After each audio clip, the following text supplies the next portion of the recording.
আমি চুপু চলে এসেছি আবার একটি নতুন ব্লগ নিয়ে। তো যাচ্ছি দিদির বাড়ি।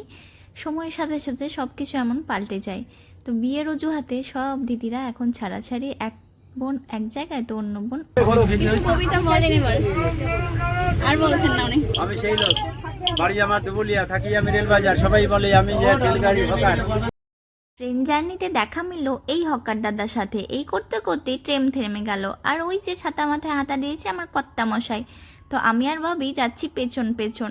নেমে পড়েছি কৃষ্ণনগর সিটি জংশন, আর এখানে ছিল কৃষ্ণচন্দ্রের রাজবাড়ি। সেখানে তো পরেই যাব, আর দিদিদের সাথে টোটো করে চলে যাচ্ছি আর এক দিদির বাড়ি। পথে দেখছো কত সুন্দর। আমার কিন্তু টোটো জার্নি ভীষণ ভালো লাগে। আর বলতে বলতে চলে এসেছি দিদির ছাদ বাগানে।